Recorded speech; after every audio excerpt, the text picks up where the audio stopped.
Hello, my name is Ethan Carter, 32 years old. I'm an agricultural engineer living on a small farm in the suburbs of Iowa, where endless cornfields stretch out and the deep blue sky feels like a promise of freedom. I'm not the type to talk about myself, but if you're here ready to listen to this story, I'll try to open up. My life, how do I put it, is like a freshly sown field. Calm on the surface, but beneath it, there's a whole world quietly pushing upward, defying storms. I live with Sarah, my wife, who I always feel luckier than I deserve to have as my partner. Sarah is a 30-year-old elementary school teacher with a smile as warm as autumn sunlight and eyes that shine with patience. She teaches the village kids how to read, write, and dream. But for me, Sarah teaches me how to believe in myself, even when the world seems to want me to doubt. We live in an old wooden house, its white paint weathered by time, nestled in the middle of my farm, where I pour my heart into researching sustainable agriculture. There's nothing glamorous here, no penthouse, no fancy cars, just soil, plants, and the dreams we sow together. But before I go on, I should probably talk about my family, the people who shaped me for better or worse. My family, well, they're a puzzle I've never quite solved. My parents, Robert and Linda Carter, are what you'd call upper middle class. My dad was a senior manager at an insurance company, and my mom worked as an administrative clerk at City Hall. They live in a tidy house in Des Moines, with a neatly trimmed lawn and weekend dinner parties always full of guests. For them, success is measured in money, status, and handshakes from important people. And in their eyes, I, their eldest son, am a major disappointment. Then there's Liam, my younger brother, 29, 3 years my junior. But we're like two people living on different planets. Liam is an investment banker in Chicago, living in a penthouse with floor-to-ceiling windows overlooking the city, driving a sleek BMW and always with a model girlfriend by his side. He's my parents' pride and joy, the star of the Carter family. Every time Liam visits, both mom and dad light up as if he's the only sun in the sky. Me? I'm just the faint shadow standing behind, a farmer they never truly understood. I remember the day I told my parents I wanted to study agricultural engineering. It was a summer evening just after I graduated high school and was preparing college applications. We were sitting around the dinner table and Mom had made Dad's favorite beef stew. I took a deep breath, mustered all my courage, and said, "I want to study agriculture, do something to make the land more sustainable." The room went still. Dad put down his knife and fork, staring at me like I'd just announced I was moving to Mars. Mom gave an awkward laugh and asked, "You mean, be a farmer?" Her voice was full of disbelief, as if that was the worst thing I could choose. Liam, only 15 at the time, snorted and said, "You're gonna spend your life with your face in the dirt?" My parents didn't say much more, but their looks said enough. They wanted me to be a lawyer, a doctor, or at the very least a banker like Liam. But agriculture? To them, it was the path of losers. From then on, it was like a loop. Every family gathering, Thanksgiving, Christmas, birthdays, I was the target of their jabs. Dad would say, "Look at Liam and learn. At least he knows how to make money." Mom would sigh, complaining that I embarrassed them in front of their friends because I didn't have a fancy house or car. Liam, of course, was always ready to pour fuel on the fire. He called my farm a pile of junk, called me a poor farmer, and always ended with a smug smile like he'd won a chess game. But the breaking point, I suppose, was my wedding day with Sarah. It was a beautiful June day with golden sunlight and gentle breezes rustling the cornfields around the farm. We held the ceremony outdoors, simple but heartfelt. Sarah wore a pristine white dress, her curly hair cascading down, looking like a muse stepped out of a painting. I was clumsy in my suit, my heart pounding as I watched her walk toward me.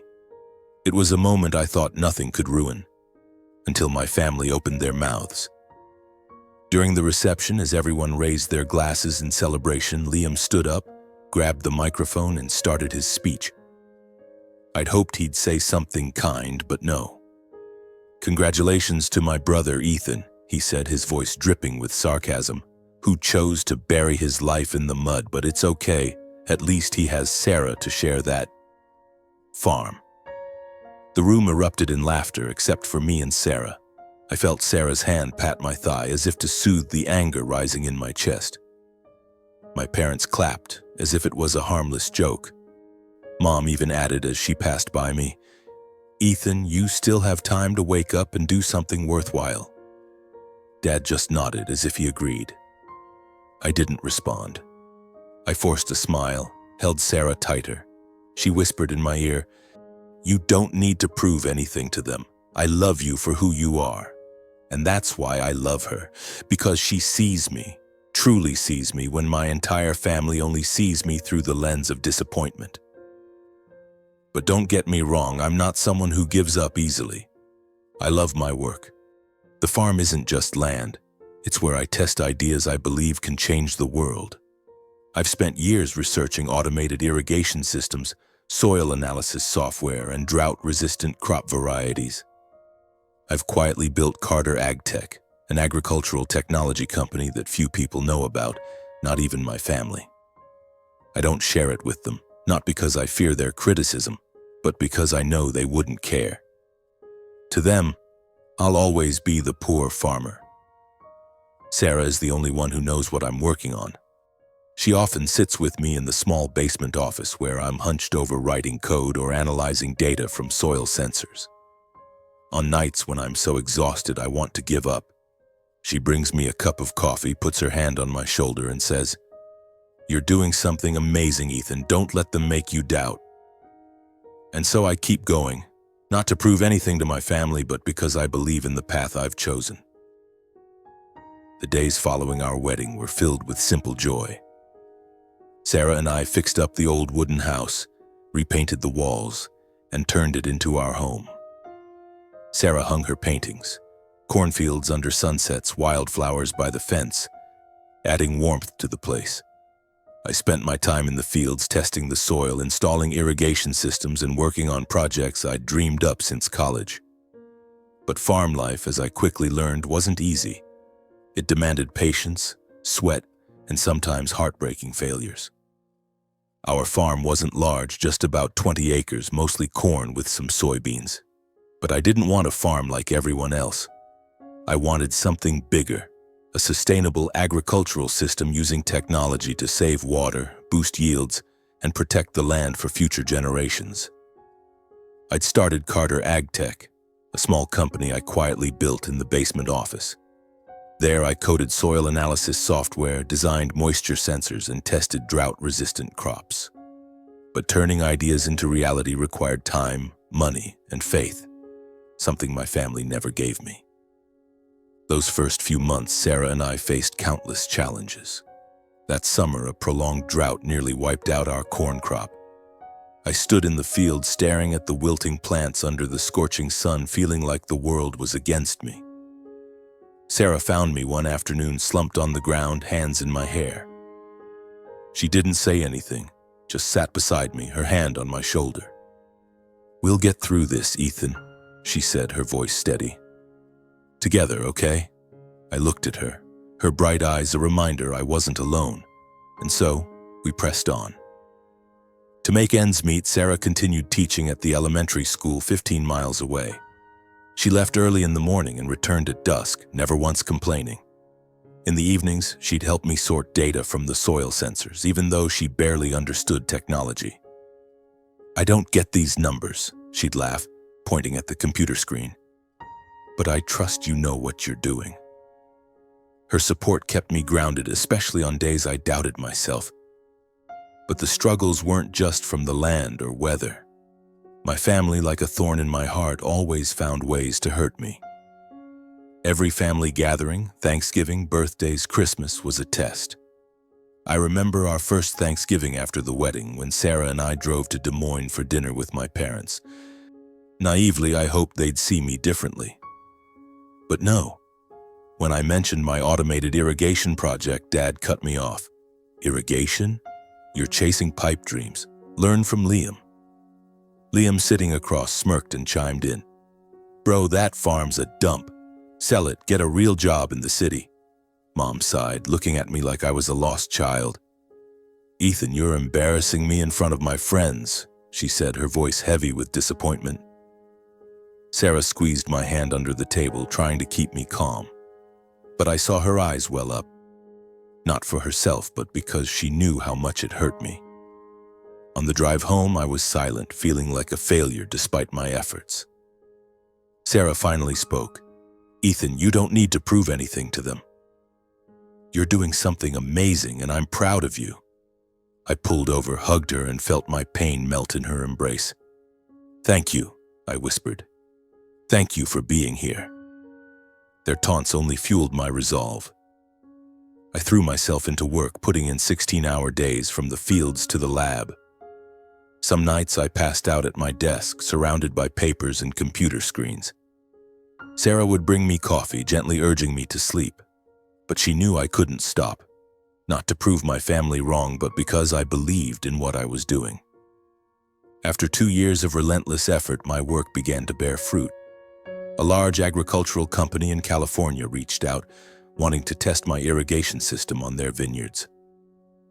I remember the moment I got that email early one morning while Sarah was making coffee in the kitchen.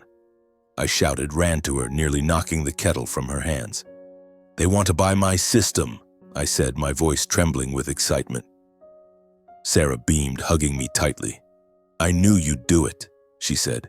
That contract brought in $200,000, enough to expand my research and hire 2 engineers. From there, Carter AgTech took off.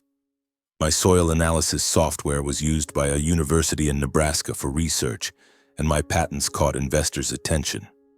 By the 3rd year after our wedding, my company was valued at $60 million with clients in the US, Canada, and even Africa.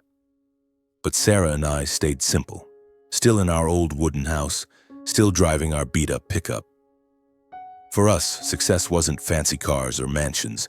It was seeing fields thrive because of my technology, watching other farmers benefit from what I'd built. I never shared this with my family, not because I feared their mockery, but because I knew they wouldn't care. At every meeting, they still called me the farmer, still compared me to Liam, who bragged about his penthouse and model girlfriends. I endured, not because I was weak, but because I held a faint hope that one day they'd see me. Truly see me. Sarah, on the other hand, urged me to set boundaries. You don't owe them anything, she said one evening as we sat on the porch, stars twinkling over the Iowa sky. They don't respect you, and you don't need to keep trying to please them. I knew she was right, but part of me couldn't let go of family. I wanted to believe, however harshly they treated me, they were still my blood. Until one morning, as I checked the irrigation system in the field, my phone buzzed. It was Mom. Her voice was cold, reluctant. Ethan, you need to come to the house now. There's an urgent family meeting. I asked what was wrong, but she only said, You'll find out when you get here. I hung up, a chill running through me like a cold wind. Sarah, nearby, looked at me with worried eyes. Your mom? She asked. I nodded, forcing a smile to reassure her, but deep down I knew this trip wouldn't be simple. That morning I woke with a heaviness in my chest, like a stone pressing down on me. Early sunlight slipped through the curtains, casting beams on the worn wooden floor of our bedroom, but it couldn't dispel the unease clinging to me. Sarah slept soundly beside me, her curly hair a tangled mess on the pillow, her steady breaths a reminder that, even if the world outside crumbled, I still had her. But my mother's call from the day before echoed in my mind, like a bell tolling bad news. An urgent family meeting, she'd said, her voice icy, as if calling me was a duty rather than a desire. I knew my family, they never reached out unless they wanted something, and this time I had a sinking feeling that something was no small matter. 3 years had passed since Sarah and I got married. 3 years of long days in the fields, late nights in the basement office where I built Carter AgTech from nothing. My company was now worth $60 million. But to my family, I was still the poor farmer, and I'd learned to live with that. I hadn't told them about Carter AgTech's success. Not because I wanted to hide my wealth, but because I could never find the right moment to share it. Sarah always reminded me that our success didn't need validation from people who never truly saw us. I sat up, trying to shake off the tangled thoughts. Today was Saturday, the day I had to drive 3 hours to Des Moines for the urgent family meeting my mother had demanded. Sarah stirred as if sensing my unease. "You okay?" she asked, her voice groggy but full of concern. I forced a smile, though it couldn't mask my worry. "Just don't know what they want," I said, trying to sound calm. Sarah sat up, placing a hand on my shoulder. "Whatever happens, remember I'm here for you." I nodded, grasping her hand, feeling the warmth of her slender fingers. But deep down, I knew facing my family, my parents and Liam, was never easy. Before heading to Des Moines, I got a text from Jake, an old college friend now working in finance in Chicago. Jake and I didn't talk often, but he was one of the few who knew about Carter AgTech. His message was brief but hit like a punch. "Ethan, heads up, Liam's in deep trouble. Heard he got into a risky investment and lost everything. Might have dragged your parents' money down too. Be careful." I reread it, my heart racing. Liam? The one always bragging about million-dollar deals, his penthouse, his lavish life. How could he fail so badly he'd pull our parents into it? But then I remembered his smirks, calling my farm a dump and telling me to get a real job. Maybe that arrogance led to this mistake. I didn't tell Sarah about Jake's text. She was already worried about the trip and I didn't want to burden her more. I kissed her, said I'd be back soon, and climbed into the old pickup to drive to Des Moines. On the road, I tried to focus on the sprawling cornfields, the familiar country song on the radio, but my mind drifted to the past. Family gatherings, their jabs, my parents' disappointed looks. It played like an old film looping in my head. I wondered what they wanted this time, to mock me again or to demand something I couldn't give. When I reached Des Moines, it was late afternoon. My parents' house looked the same. White picket fence, manicured lawn, Mom's flower pots on the porch. But today, it didn't feel familiar. It was like a stage, and I was about to walk into a play without a script. I took a deep breath and knocked. Mom opened the door, her face tense, no trace of a smile. "Ethan, you're here," she said, her voice strained, like she was forcing herself to stay calm. "Come in, everyone's waiting." I stepped into the living room where Dad, Liam, and Mom were already gathered. Dad sat in his armchair, a glass of whiskey in hand, his gaze heavy. Liam stood by the window, hands in his pockets, his expensive suit now wrinkled like he'd worn it for days. Mom sat on the sofa, hands clasped tightly, her eyes avoiding mine. No one greeted me. No one smiled. The air was thick like before a storm. "Sit down, Ethan," Dad said, his voice low and cold. I pulled up a chair, sitting down, the tension feeling like a job interview. "What's so urgent?" I asked, keeping my voice steady despite my racing heart.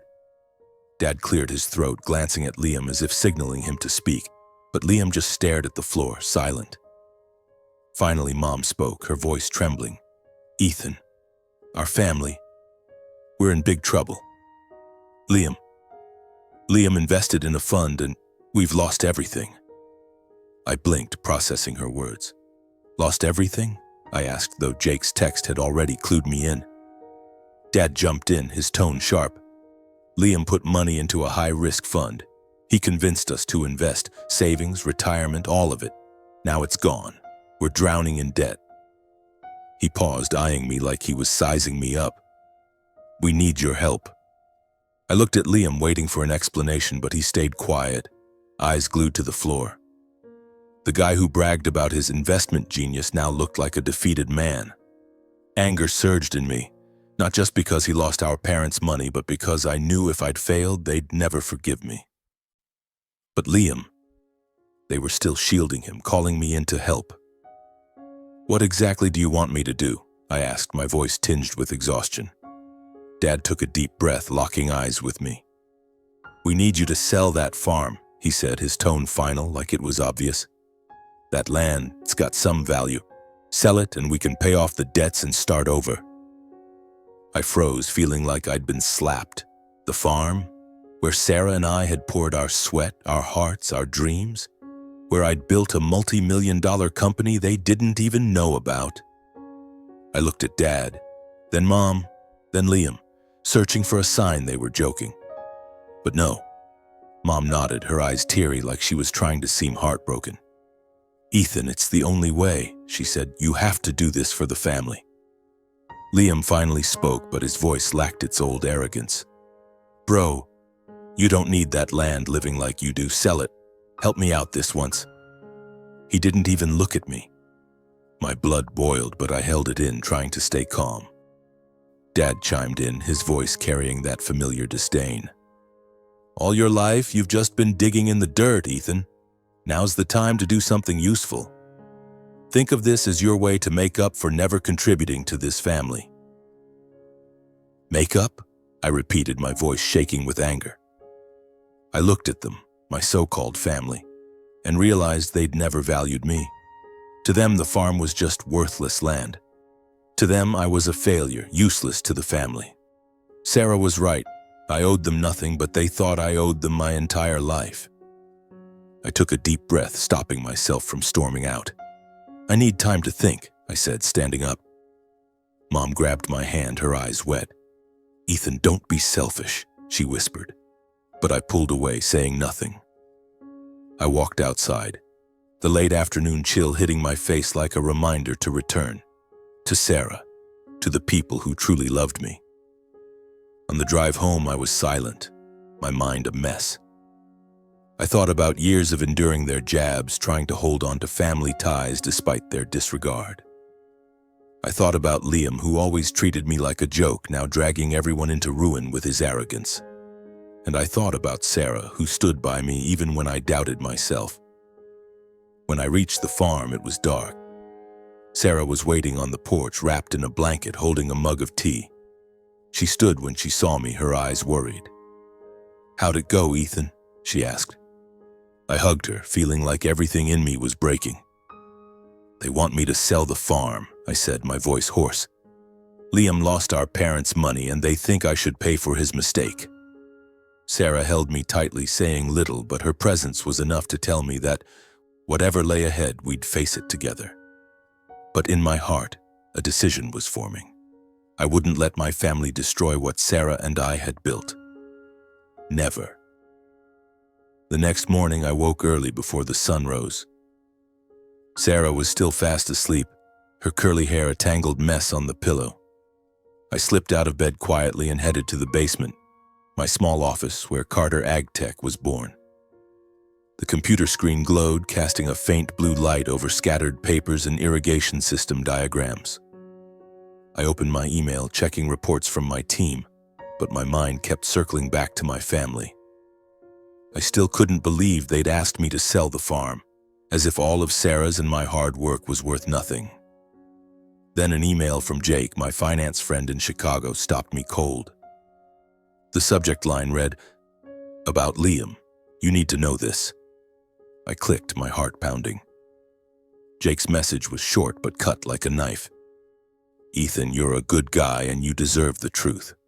About a year ago, Liam tried to convince one of your big clients, the winery in California, to ditch their contract with Carter AgTech, saying you weren't reliable.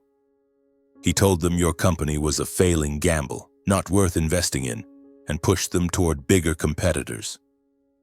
Luckily, they didn't listen to Liam's advice. Thought you should know." I sat there, staring at the screen, feeling my blood boil. Liam? Not only had he belittled me in front of our family, but he'd tried to sabotage my company. I remembered the California winery deal, the $200,000 contract that launched Carter AgTech. There was a moment when they hesitated, asking for more time to review, but I never knew why. Now I did. Liam, with his arrogance and envy, had tried to ruin me, not just to prove I was a failure, but to protect his star image in our parents' eyes. I printed Jake's email, my hands trembling as I folded the paper and slipped it into my pocket. I didn't plan to use it as a weapon, but I needed it as a reminder that I wasn't imagining Liam's hostility. I went upstairs and found Sarah making coffee in the kitchen. She looked at me, frowning. "You okay?" she asked. I told her about Jake's email, my voice a mix of anger and hurt. Sarah set down her coffee mug and hugged me. "You don't deserve to be treated like this," she said, her voice trembling. "But you'll get through it, like always.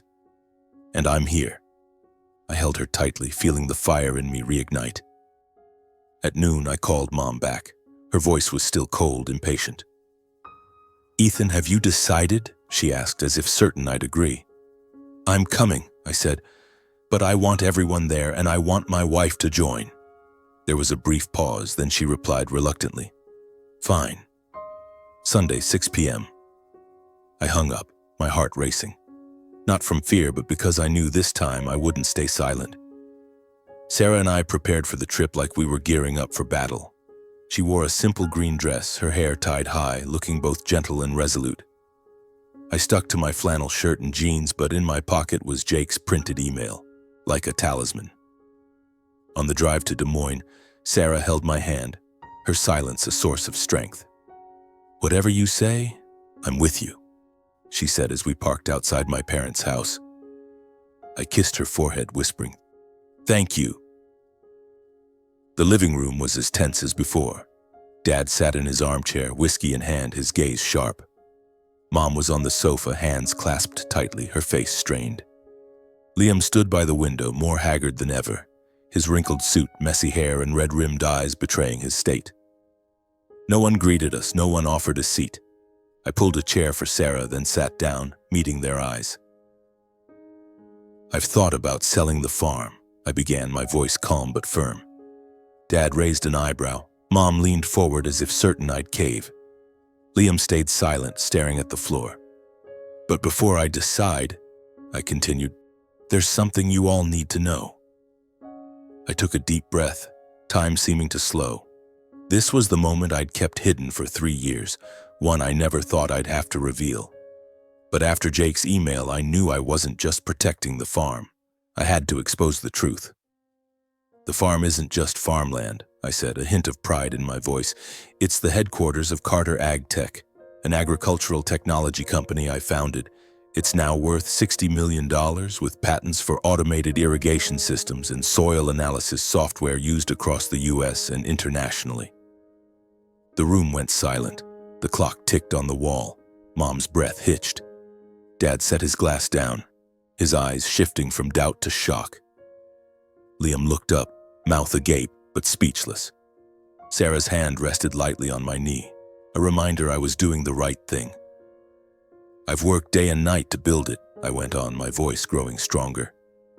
"I faced droughts, failures, and your mockery. But I didn't stop because I believed in what I was doing. Now my company helps thousands of farmers save water, boost yields, and protect the land. It's not the worthless land you think. It's my dream, and Sarah's." Mom covered her mouth, eyes glistening. Dad shook his head, disbelieving. Why didn't you say anything?" he asked, his voice hesitant. I gave a bitter smile, feeling a knot in my chest unravel. "Because I knew you wouldn't care," I said. "Every time I tried to talk about my work, you called it a dump, called me a poor farmer. So I kept it to myself and to those who actually believed in me." I glanced at Sarah, her smile radiant with pride. But I wasn't done. I pulled Jake's printed email from my pocket and placed it on the table. "And Liam," I said, my voice icy, "do you know why our family lost money? Not just because you threw it into a risky fund, but because you tried to sabotage my company. You advised investors that startups like Carter Ag Tech would fail. You even tried to convince my big client, the California winery, to cancel their contract, saying I wasn't reliable. But you were wrong. And your arrogance dragged Mom and Dad down with you." Liam paled, his hands trembling. What are you talking about?" he stammered, but his eyes betrayed the truth. Dad turned to Liam, his voice shaking with anger. "Is this true, Liam?" Mom sobbed, covering her face as if her world had collapsed.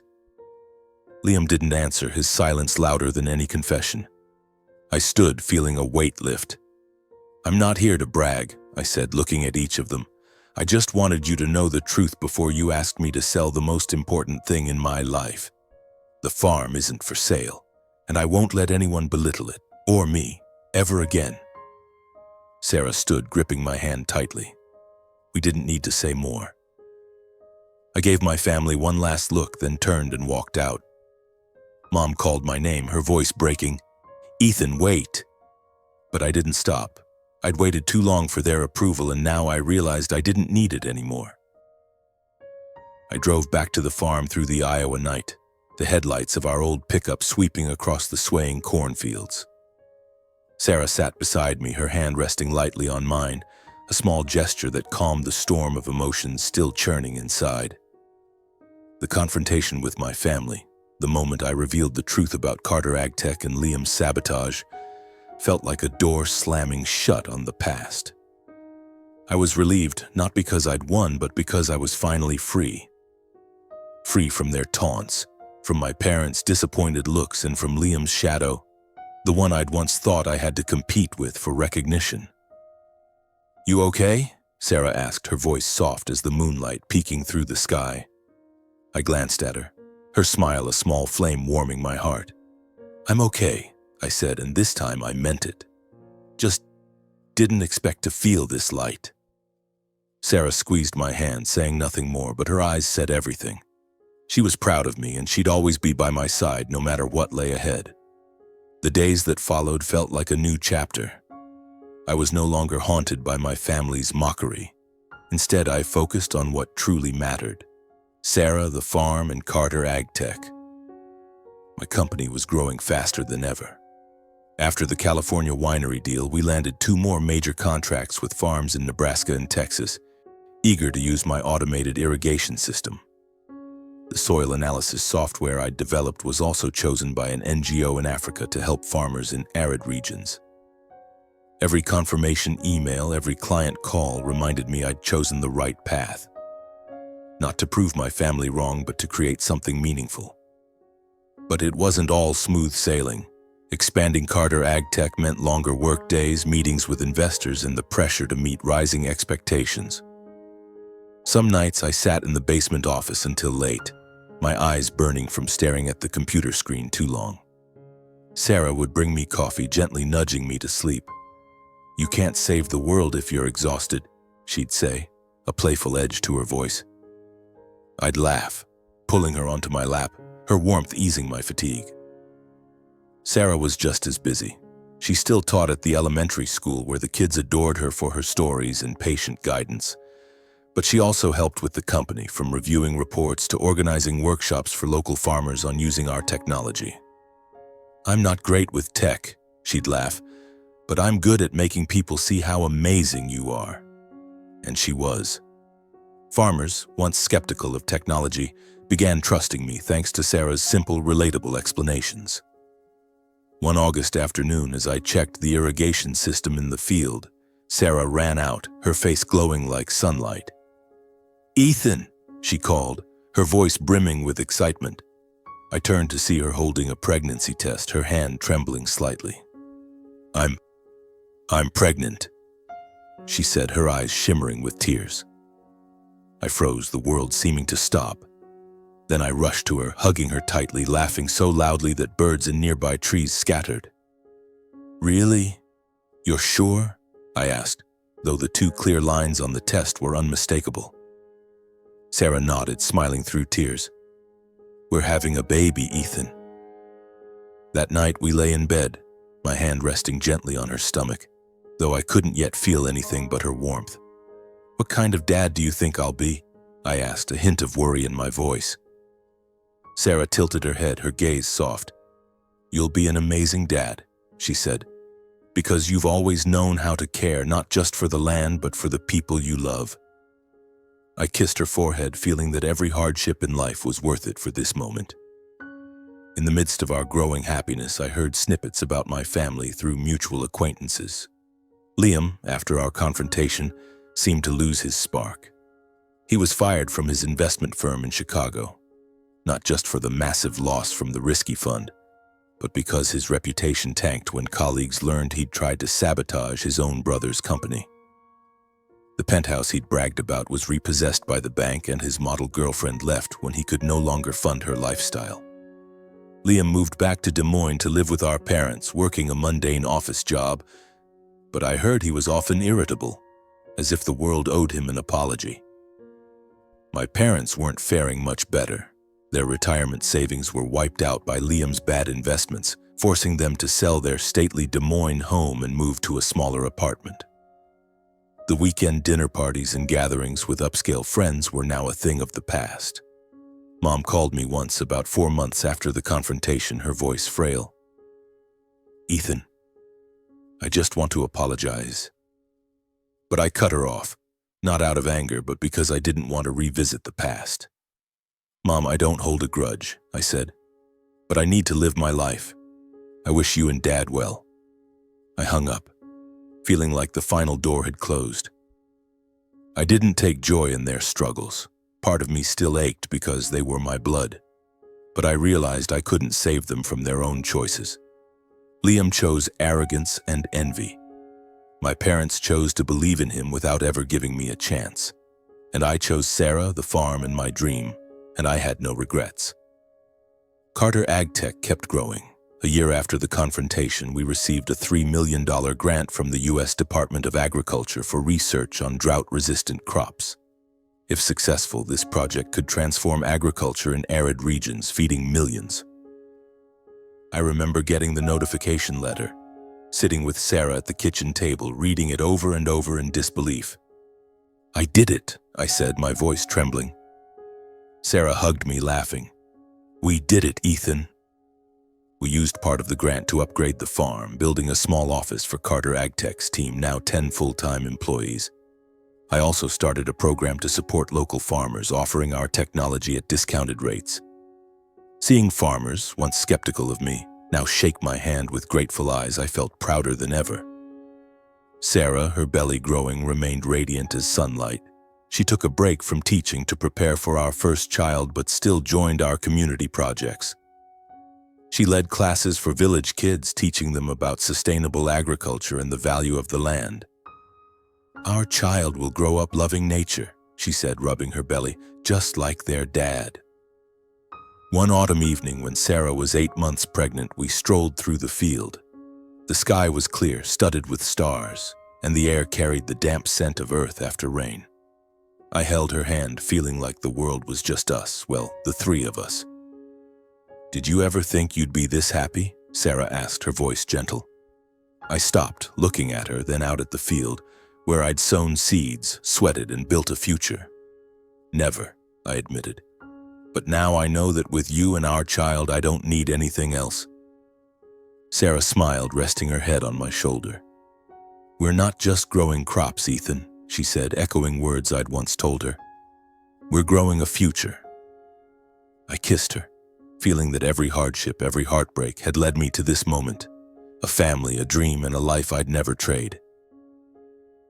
2 years have passed since I walked out of my parents' house in Des Moines, leaving behind the stifling living room filled with taunts and brazen demands. I still remember the relief of driving back to the farm, Sarah's hand gripping mine, as if we'd just weathered a storm and found clear skies. Since then, our life has been like a field sown in the right season. Day by day, month by month, it sprouted, blossomed, and became something more beautiful than I ever dreamed. Now I sit on the porch looking out at the cornfields swaying under the sunset. Beside me is Sarah, her curly hair loose, her smile as warm as the day we met.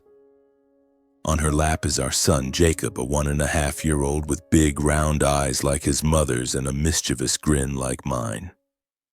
Jacob babbles, "Da-da, da-da," while trying to snatch the straw hat off my head.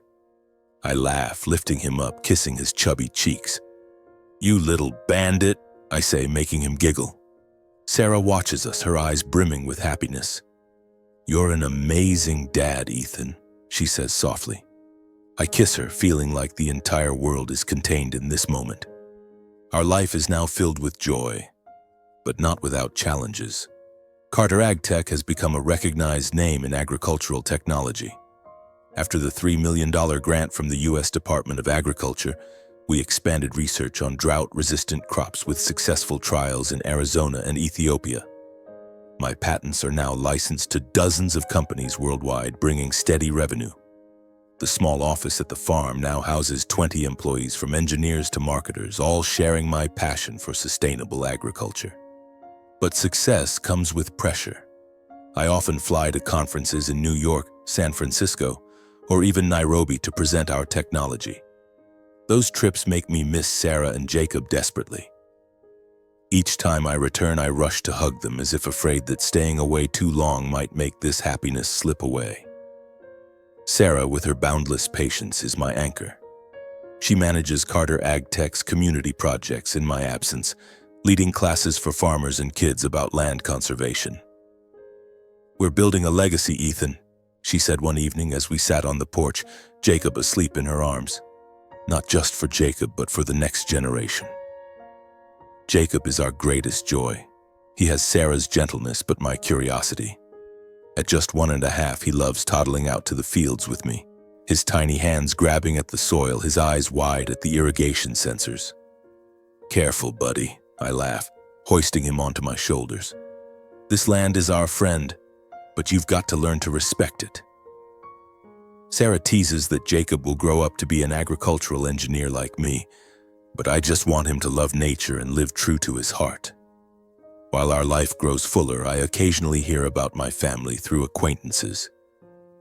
Liam, after losing his job in Penthouse, spiraled into self-destruction. He turned to alcohol, often getting drunk and smashing things in my parents' small apartment. A friend said he got into fights with co-workers at his new job, leading to another firing. My parents, now living in a cramped apartment in the Des Moines suburbs, bear the brunt of Liam's anger.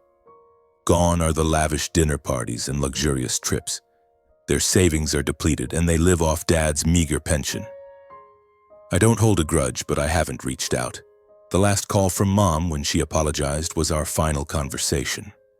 I thought maybe we all needed time to heal wounds too deep. But one October afternoon, as I played with Jacob in the yard, an old car pulled up to the farm's gate.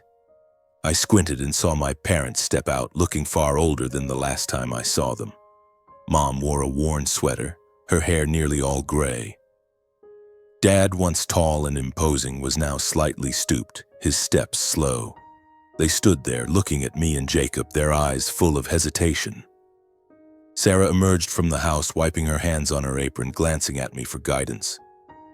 I nodded slightly, lifted Jacob, and walked toward them. "Dad, Mom," I said, my voice calm but tinged with surprise. "What are you doing here?" Mom looked at me, her eyes glistening.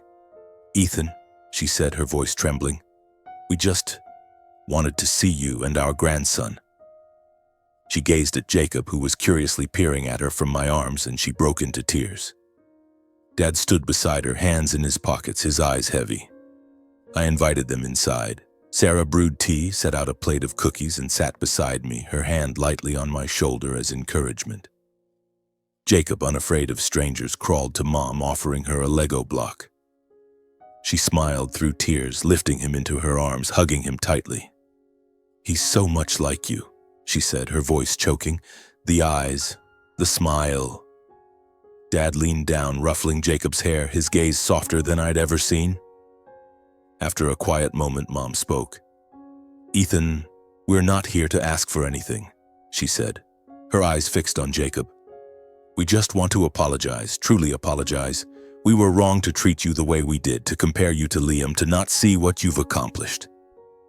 She paused, wiping tears. "We favored Liam, thinking he'd bring us pride. But now we see the consequences." Dad chimed in, his voice hoarse. "Liam, he's not the son I was once proud of. He drinks, yells, breaks things. We can't control him. But what hurts most is realizing that while we were blinded by Liam, we lost you, the son we should have been proud of." I sat there, listening, my emotions a tangle. Part of me still hurt, remembering their taunts, their disappointed looks, their demand to sell the farm. But a larger part felt pity. They weren't perfect, but they were my parents, and they were suffering. I glanced at Sarah, who nodded slightly as if reading my thoughts. Mom, Dad, I said, my voice low but sincere. I don't hold a grudge. I forgave you long ago, not for your sake, but because I wanted to live my life without that burden. But I hope you understand that what I do because I believe in it, not to prove anything to anyone. Mom sobbed, hugging Jacob tighter. Dad nodded, his eyes red. We understand, Ethan, he said, and we're proud of you, even if it's too late to say it. They shared more about their struggles, about Liam, about sleepless nights filled with regret. I listened without judgment, feeling a deep sadness. As they prepared to leave, Mom hugged me, whispering, "Thank you for letting us see our grandson." Dad shook my hand, his grip firmer than I remembered. I watched them walk to their car, my heart heavy. Sarah stood beside me, squeezing my hand. "You wanted them to stay, didn't you?" she asked softly. I looked at her, amazed at how well she knew me. "You wouldn't mind?" I asked. Sarah smiled, shaking her head. "They're family, Ethan, and Jacob needs his grandparents." I ran to the gate, calling out, "Dad, Mom." They stopped, turning to me. "Sarah and I want you to move here, live with us," I said, my voice steady. "The farm's big enough, and I want Jacob to grow up with his grandparents." Mom froze, then rushed to hug me, crying like a child. Dad stood there, his eyes glistening, but he only nodded, as if unable to believe what he'd heard. A month later, my parents moved to the farm, bringing a few suitcases and old mementos. We fixed up the small shed out back, turning it into a cozy space for them. Mom started planting flowers around the house like she used to in Des Moines. Dad, despite his declining health, loved joining me in the fields, watching me check the irrigation system. "Son, I don't understand this tech stuff," he'd chuckle. "But I see you're doing big things." His words, simple as they were something I never thought I'd hear. Family life became lively. Mom told Jacob bedtime stories about her youth. Dad taught him to throw a ball, even though Jacob was too young to catch. Sarah and Mom bonded in the kitchen, baking cookies or cooking big dinners. I watched them, feeling old wounds heal, not just through time, but through love and forgiveness. As for Liam, I only know he's still in Des Moines, living alone in a rented apartment. I haven't reached out, and neither has he. I hope someday he finds his path as I found mine. I just wish him peace. And I realized not every wound needs an apology to heal. Sometimes time and a heart ready to forgive are enough.